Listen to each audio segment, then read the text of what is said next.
pues es donde vino Jesucristo, obviamente, ¿no? O sea, nos está hablando de cuál es la genealogía. Pero ya acabamos Juan, la semana pasada acabamos el Evangelio de Juan. Vamos a ir alternando Mateo, yo creo que un Éxodo y otra carta, para que se haga más ameno, ¿no? Entonces vamos a empezar con el Evangelio de Juan, en el capítulo 1. Y el Evangelio de Juan nos va a hablar de la genealogía de Jesucristo. De Mateo también nos va a hablar un recaudador de impuestos, que también era nombrado como Leví, así le llamaban a Mateo, como Leví. Entonces, Mateo nos va a escribir de cuál fue la genealogía de Jesucristo, pero Mateo nos va a hablar que la genealogía de Jesucristo fue a través de José, pero José de Nazaret, padre de Jesucristo, también lo que es José de Nazaret, no fue padre ahora sí que concibió. Acuérdense que la Virgen concibió a través del Espíritu Santo y no hubo un coito, una carnalidad, ¿no? A través de ellos para la concepción entre José y María. O sea, José es mencionado aquí como el padre de Jesús porque fue el padre que adoptó, se podría decir, a Jesucristo, ¿sí? Entonces vamos a comenzar y vamos a abrir nuestra Biblia en el verso 1. En Mateo 1. Entonces Mateo, acuérdate, ve de dónde va a llamar Dios a Mateo, ¿no? Acuérdate, bueno, Jesús, ¿no? Acuérdate que Jesús es Dios en la carne, ¿no? O sea, el verbo encarnado. Y ve de dónde lo va a llamar, de dónde lo llama. Él es un recaudador de impuestos. Probablemente muchos dicen que este hombre, si era recaudador de impuestos, pues estaba en contra de los judíos. ¿Por qué? Porque les quitaba su dinero, ¿no? Entonces, pues realmente pues todos los judíos lo odiaban, ¿no? Porque estaba en contra de ellos. ¿Y qué era lo que esperaban los judíos, como hemos estudiado y como hemos leído? Los judíos realmente esperaban un Mesías, pero que los libertara de Roma, no que les diera salvación. Acuérdate que la salvación había venido de los judíos, pero los judíos la rechazaron. Entonces la salvación ahora a los gentiles es Jesucristo. Entonces, ¿qué fue lo que hizo aquí también los judíos con Mateo, ¿no? Lo rechazaban, ¿no? O sea, lo rechazaban como recaudador de impuestos, no lo querían. Entonces imagínate, ahora ya se vuelve del lado de Jesús, ¿no? O sea, peor tantito, ¿no? O sea, porque ahora lo van a rechazar un poco más. Fíjate, acuérdate que la Biblia nos dice que lo que es amistad con el mundo es enemistad con Dios, ¿no? Entonces, acuérdate que también si nosotros, como te vuelves a Cristo, pues también vas a sufrir rechazo, ¿no? O sea, como a veces sufrimos, ¿no? Te van a perseguir, te van a vituperar, pero el Señor te fortalece también. El Señor te va a fortalecer. Fíjate, entonces vamos al verso 1. Y dice así, el verso 1 del capítulo 1, libro de la genealogía de Jesucristo, hijo de David, hijo de Abraham. ¿Por qué menciona a hijo de David? Acuérdate que David es un estandarte para la nación de Israel. ¿Y por qué mencionó a David? En 2 de Samuel, en el capítulo 7, nos habla del pacto davídico. Y vamos a ir a 2 de Samuel, capítulo 7. Fíjate, 2 de Samuel, capítulo 7. Ve lo que nos dice aquí el pacto davídico. Desde el verso 7.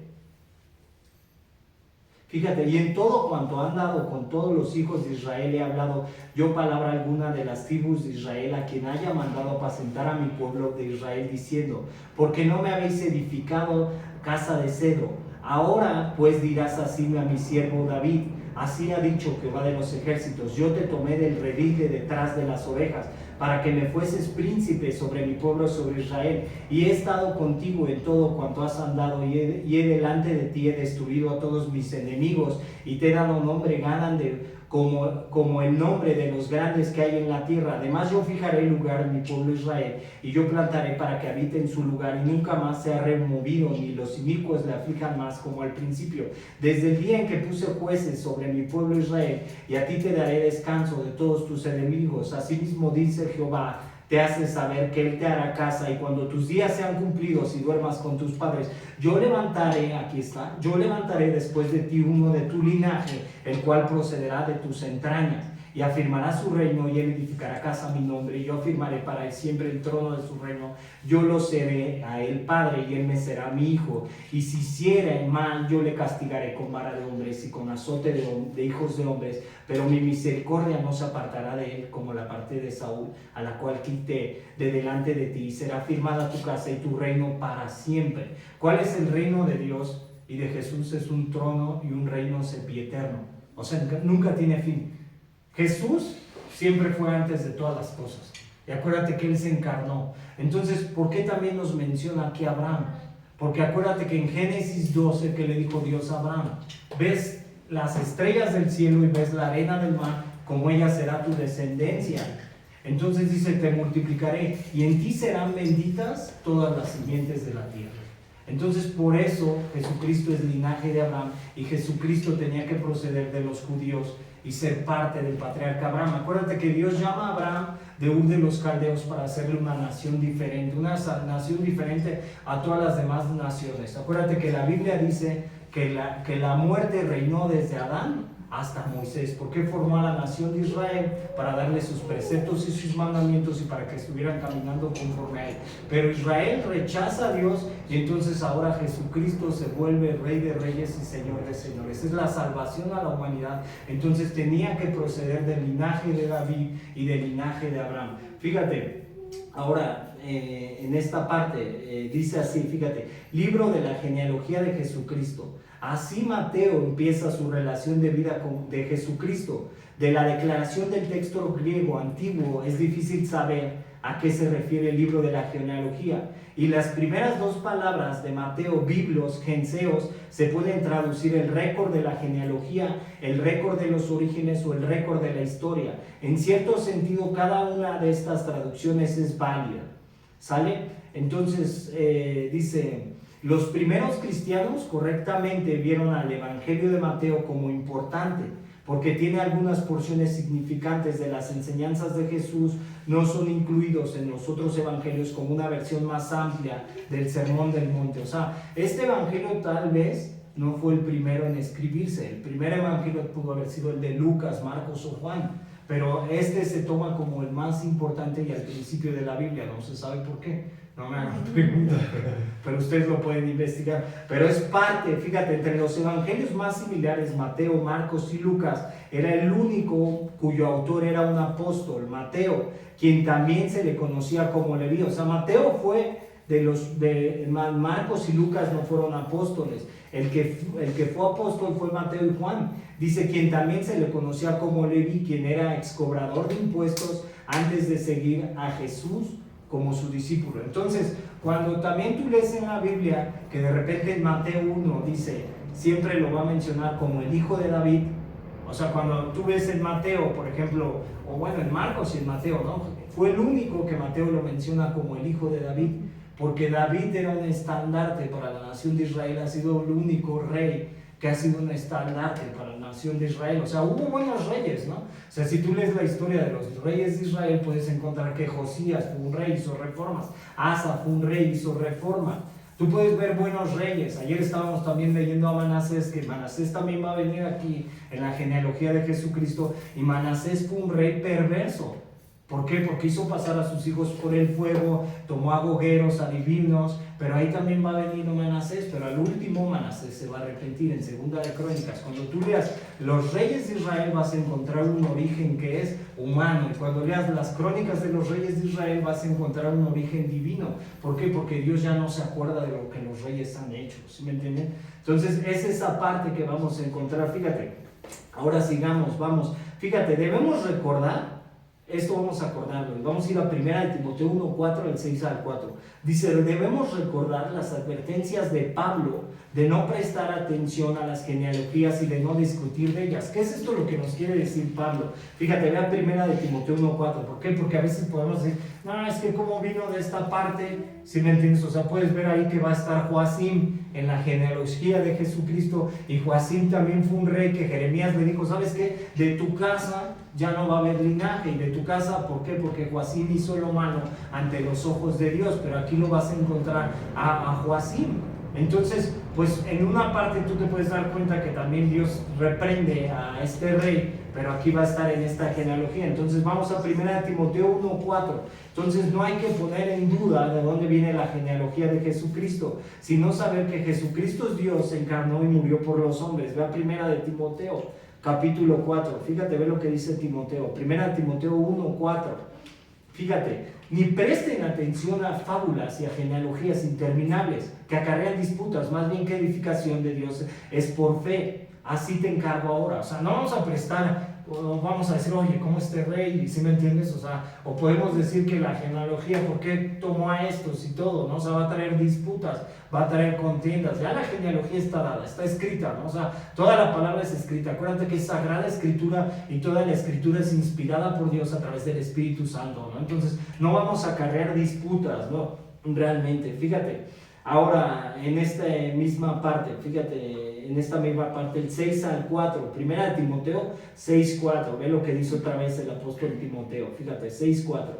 Dice, está envanecido, nada sabe y delira acerca de cuestiones y contiendas de palabras, de las cuales nacen envidias, pleitos, blasfemias y malas sospechas. O sea, es lo mismo, o sea, no hay que envanecerse. ¿De dónde es la genealogía? O sea, porque puedes estudiar mucho, te puedes meter muy a fondo, pero ya está dada esta genealogía a través de Mateo. Fíjate, ahora vamos de los versos 2 al verso 16, 2 al 16.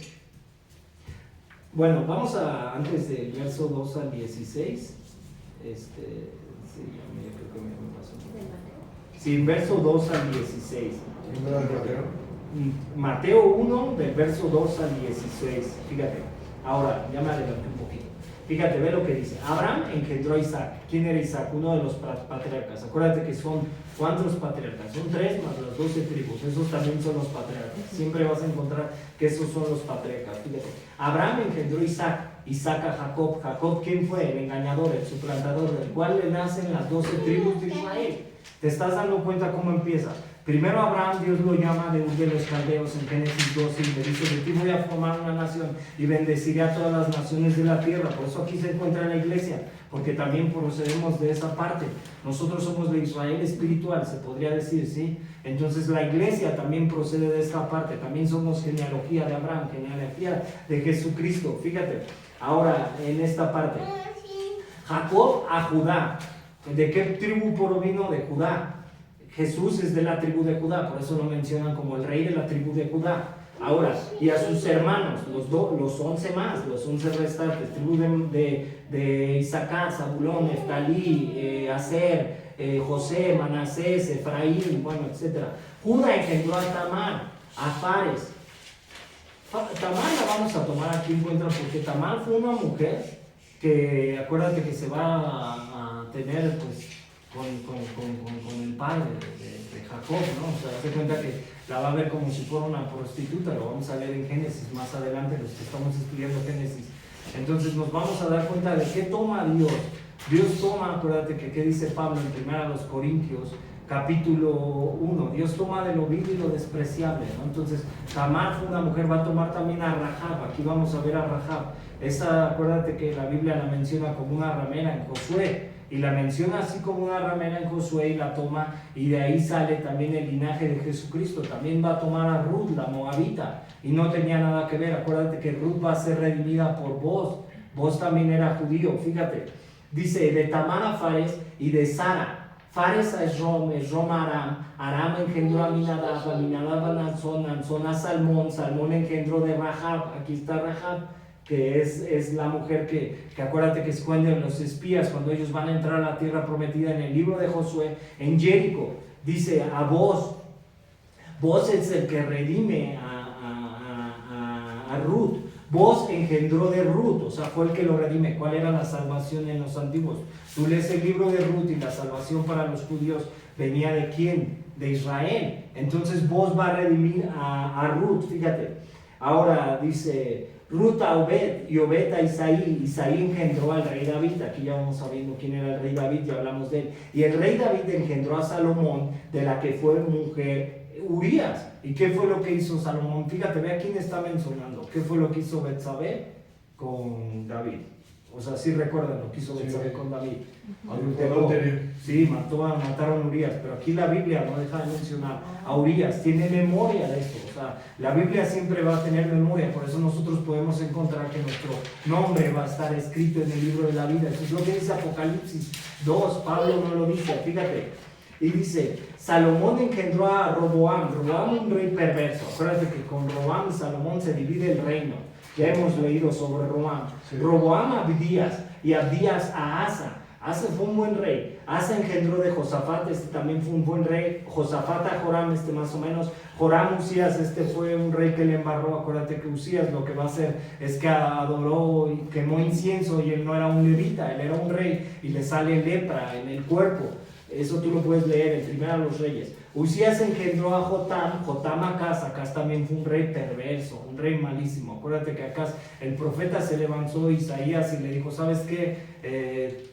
Pide señal en el cielo, y Dios se la dio, y aún así fue un rey perverso. Y Acaz Ezequías también le embarra en el final de sus días. Ezequías iba a morir, pero Ezequías le pide vida a Dios, y le dijo, dame 15 años más de vida para edificar otra vez el reino. ¿Y qué fue lo que hizo Ezequías?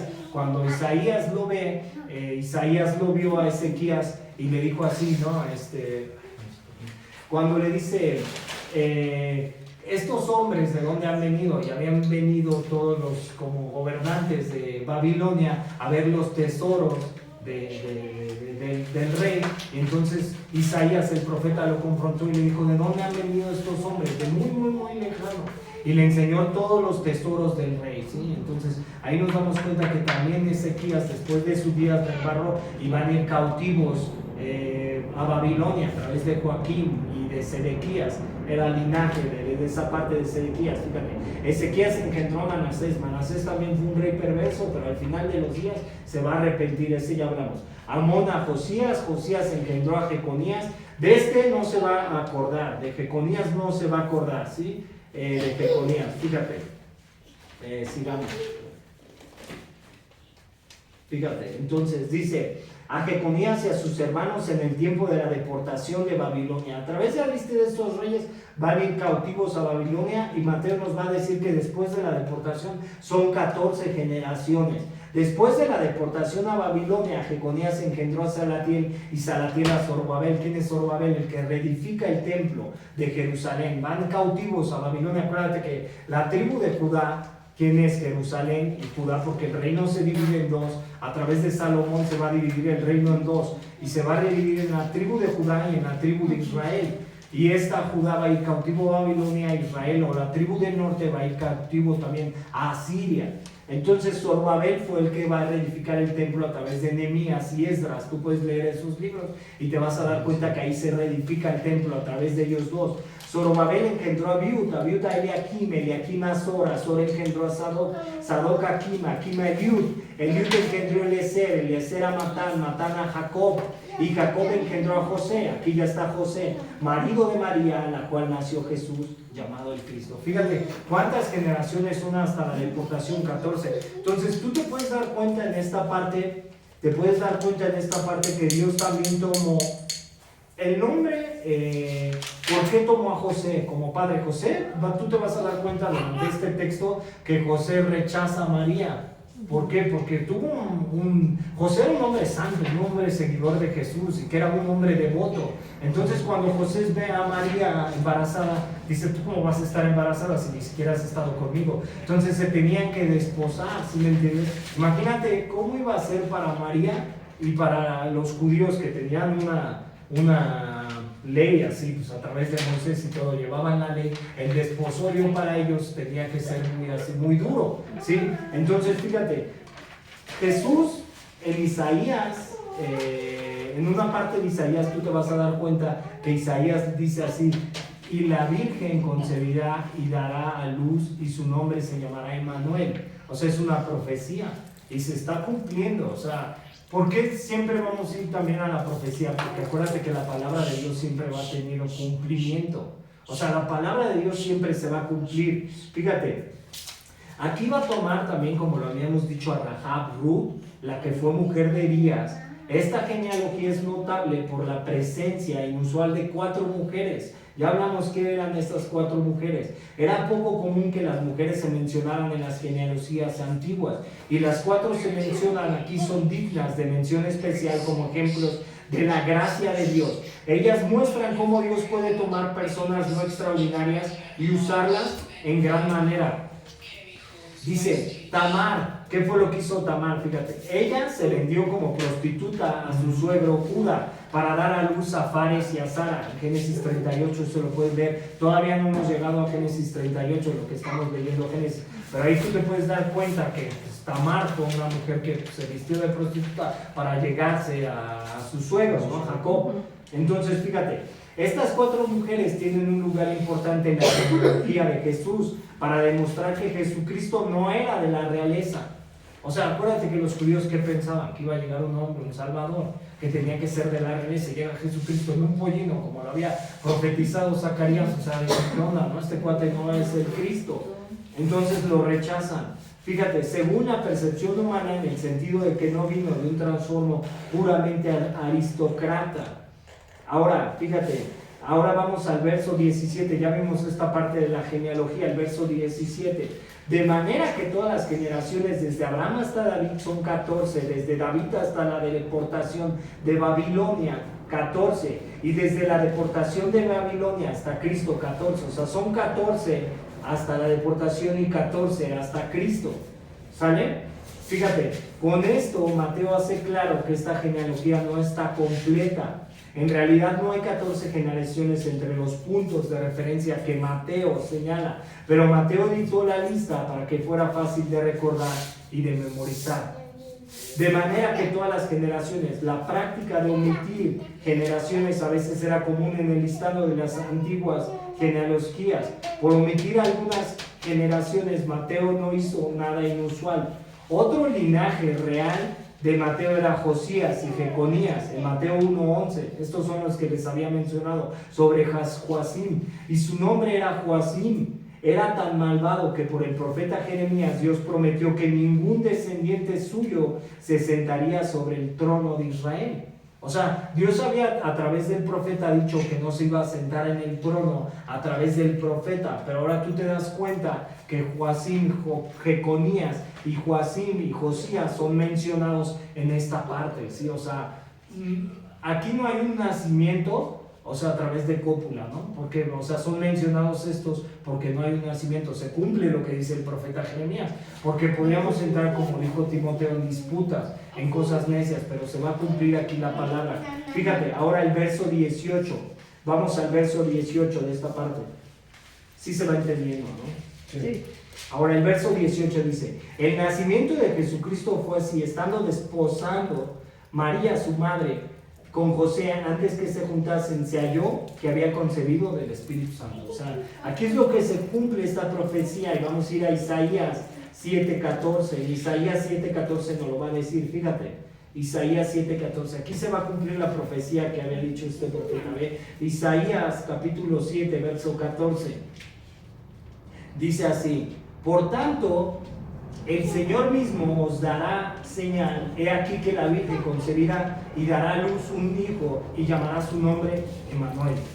Fíjate, lo que Dios dijo desde el profeta se cumplió aquí.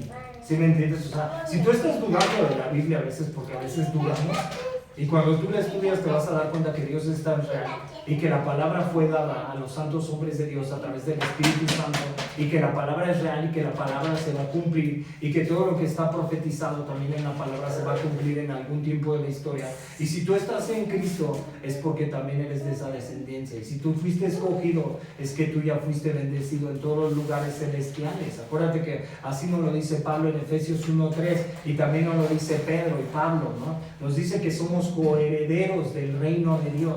Nosotros como creyentes ahora somos coherederos, ¿sí me entiendes? Como creyentes ya también somos de ese linaje, ya participamos. Acuérdate, Pablo lo dice así en el capítulo 11 de Romanos. Las ramas, ¿quiénes eran las ramas? Israel. Y nosotros somos el olivo silvestre, pero ahora ya somos la inserción. Dios nos colocó junto con el pueblo de Israel y ahora pasamos a ser también coherederos. Acuérdate que Dios llama a Abraham de Ur para ser una nación santa, para que fueran benditas todas las simientes de las naciones en la tierra a través de la simiente de Abraham. Y le da y hace que conciba al pueblo de Israel a través de Abraham. Acuérdate que ellos se van a multiplicar en el desierto, y cuando se multiplican en el desierto, también la redención es parte de la salida de Egipto de los israelitas. Eso es parte de la redención. Y ahora, ¿a ti quién te redimió? Jesucristo. ¿A través de qué? De sangre, que es más valiosa que el oro y que la plata. Entonces ahora tú ya eres coheredero. Tú ya eres linaje escogido. Así lo menciona Pedro en 2 de Pedro, capítulo 9. Somos real sacerdocio, pueblo adquirido a precio de sangre. Pero para que anunciemos que las buenas nuevas del que nos llamó de las tinieblas a la luz admirable. Ahora tú como iglesia tienes que ser luz, ¿sí me entiendes? En medio de las tinieblas. ¿Por qué el hombre no va a la luz? Porque sus obras son manifiestas. Entonces tú como creyente, pues obviamente vas a vivir aquí en la tierra y también vas a vivir en la tierra con problemas, con dificultad, y vas a seguir pecando hasta que no te mueras, ¿no? O sea, el pecado nunca se va a acabar, pero ¿qué haces tú? ¿En dónde te fortaleces? En la palabra, en Cristo. Por eso vas a Cristo, porque Él les dio sus estatutos y sus mandamientos a la nación de Israel, para que vivieran conforme a Él. Ahora, ¿para qué nos ha dado la palabra? ¿Para qué nos dio las cartas? ¿Para qué nos dio la palabra? Jesús. ¿Sí me entiendes? Para que nosotros vayamos a la palabra. Ayer estábamos viendo en Deuteronomio, en el capítulo 18, del verso 10 al 12, que este rey Manasés hizo pasar a sus hijos por el fuego. Y si tú lees la ley, te vas a dar cuenta que en Deuteronomio 18, 10 al 12, Dios le da a Moisés una ley, que nadie quien haga pasar a sus hijos por el fuego, ni aboguero, ni adivino, ni hechicero, dice, porque es abominable a Jehová. ¿Sí me entiendes? O sea, les da una ley, les da sus estatutos. Este rey perverso hizo lo mismo, y puso abogueros, y puso encantadores, y puso adivinos. Entonces su reino iba a ser quebrado de Manasés, pero en el final de sus días él se arrepintió. O sea, eso es lo que debe de hacer el creyente. David, ¿por qué es mencionado en la Biblia? Si tú ves la vida de David, David era un hombre desastroso. Si tú lo pones a ver, David, ¿cuántas veces me embarró?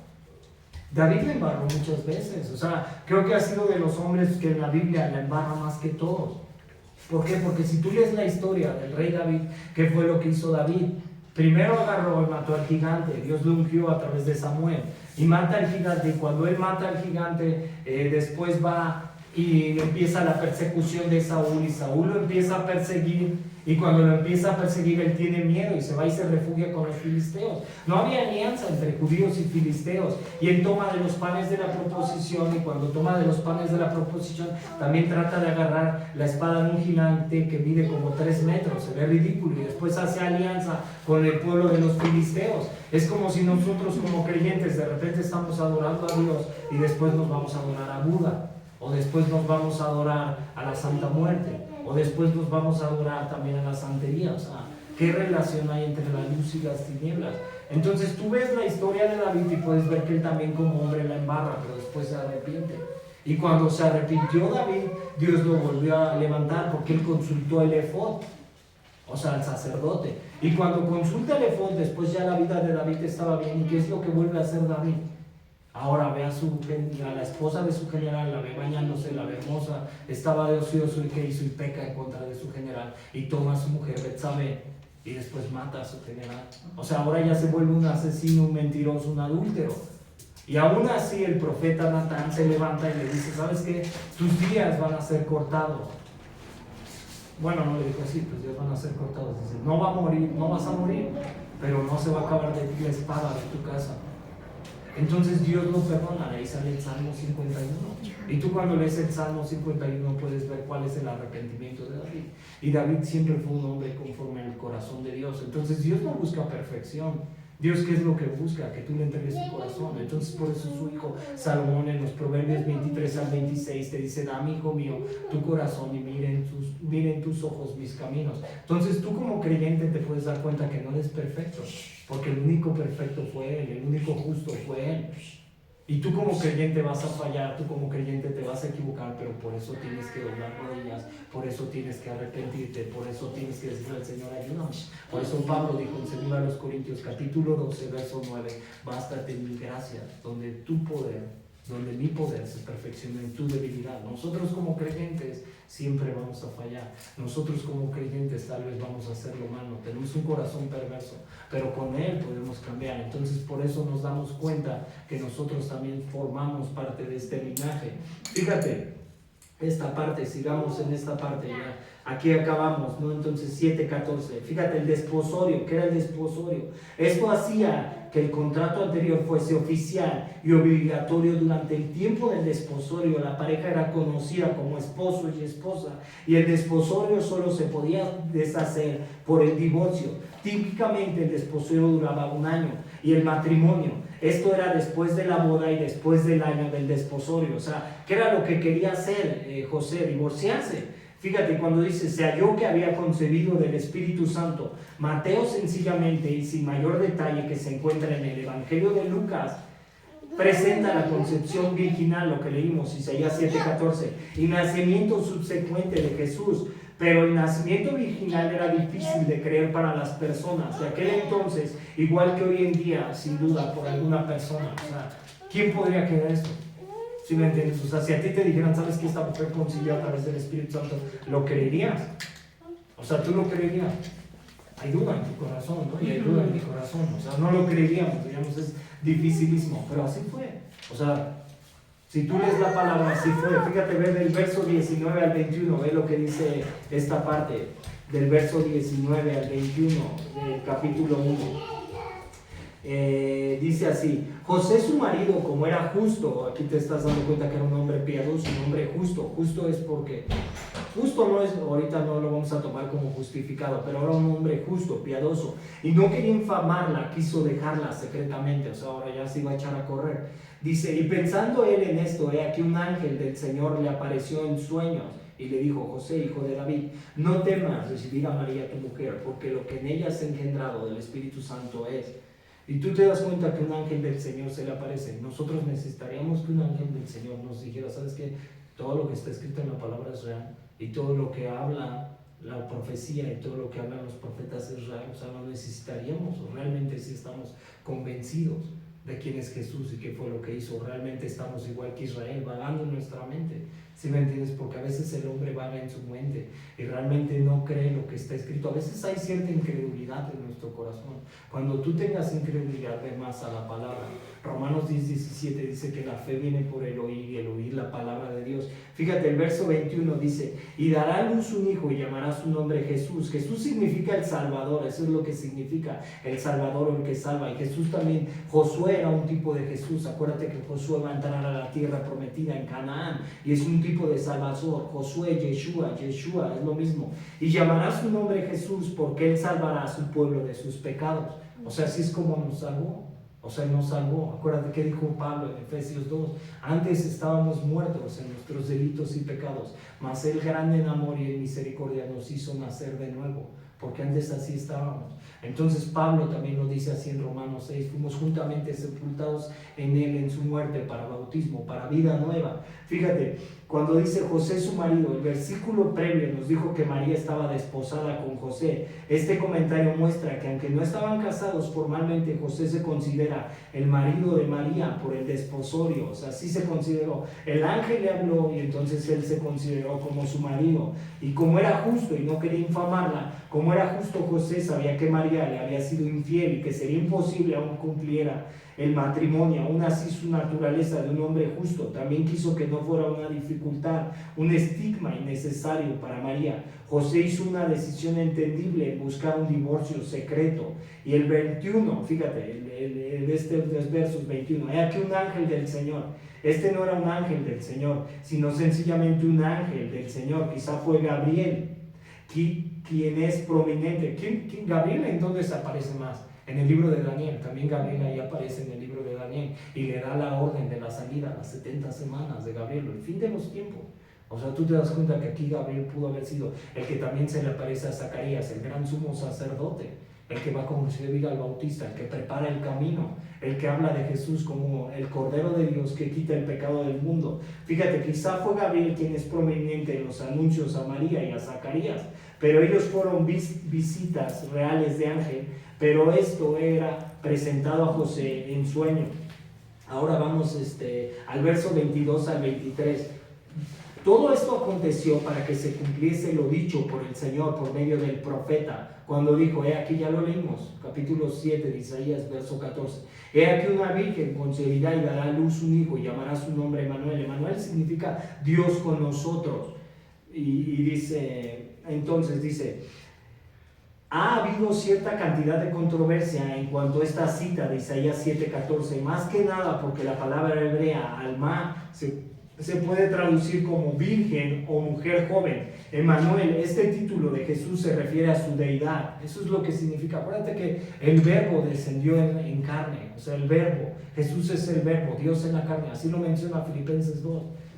Así lo menciona, es Dios en la carne, Jesús es Dios. Acuérdate que cuando leímos que cuando en la zarza ardiente se menciona como el que yo soy, entonces cuando tú lees escritos, yo soy el camino, yo soy el pan de vida, yo soy el buen pastor, yo soy la puerta, yo soy la vid. Jesús está mencionando como el mismo que se encontró Moisés en la zarza ardiente, es Dios. Dios descendió del cielo y habitó y murió por nosotros los pecadores. Eso fue lo que hizo, por eso se está llamando Emmanuel, Dios con nosotros. Por eso es el nombre Emmanuel.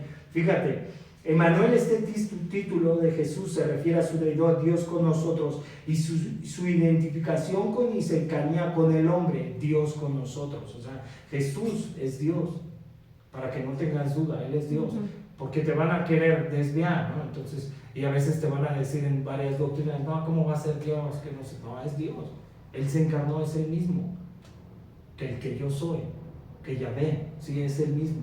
Fíjate, y el verso 24 al 25 dice así, dice del 24 al 25, y ya para finalizar, y despertando José del sueño hizo como que el ángel del Señor le había mandado y recibió a su mujer, pero no la conoció hasta que dio a luz a su hijo. Cuando dice no la conoció, la Biblia es que no tuvo relaciones sexuales. Eso se va a traducir, cuando dice no la conoció. ¿Sale? Pero no la conoció hasta que dio a luz a su hijo primogénito y le puso por nombre Jesús, el que salva. Fíjate, hizo como el ángel. La obediencia de José es notable. Era un hombre obediente. No dudó ni vaciló al instante, instantáneamente entendido la validez y la importancia del mensajero angélico que vino en él en el sueño.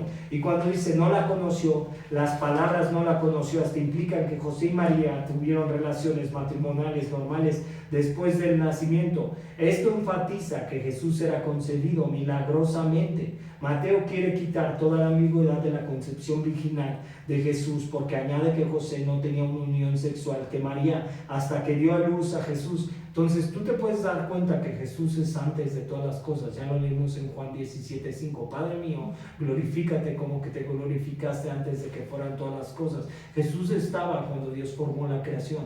Cuando Dios dice hagamos al hombre conforme a imagen, ahí estaba Jesús. Cuando Dios formó la tierra, los collados y todo, entonces Dios por eso hizo a la imagen de él al hombre. Somos imagen de Dios. Jesús es antes de todas las cosas. Jesús no tuvo que haber hecho al hombre. Dios no tuvo que haber hecho al hombre. Pero ¿por qué hizo al hombre? Para que se fructificara, para que se enseñoreara de la creación, para que viviera en la tierra sin pecado. Pero ¿qué hizo el hombre? Fue engañado.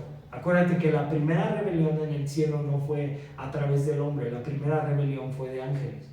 Y Lucifer descendió al cielo y entonces este mundo no está gobernado por Dios. Y este mundo es caído, entonces el mundo necesita una salvación. ¿Cuál era la salvación? Israel. Pero ahora, ¿cuál es la salvación? Jesucristo. ¿Y quién te redime? ¿Quién te salva? Entonces, por eso la iglesia busca a Jesucristo, por eso la iglesia, porque la Biblia nos dice que no hay otro nombre dado a los hombres por el cual pueda ser salvo, sino solamente a través del nombre de Jesucristo. ¿Sale? Entonces, hasta aquí acabamos, vamos a orar. Y no sé si le gustaría orar para recibir al Señor en su corazón. Sí. Hacer una oración de fe. Sí. Vamos a orar. ¿Va? Cierre sus ojos y repitas después de mí. Señor Jesús. Señor Jesús. El día de hoy. Yo reconozco. Que soy pecador. Perdona mis pecados. Y lávame con tu sangre carmesí. Señor. Y el día de hoy. Yo te recibo. Como mi Salvador.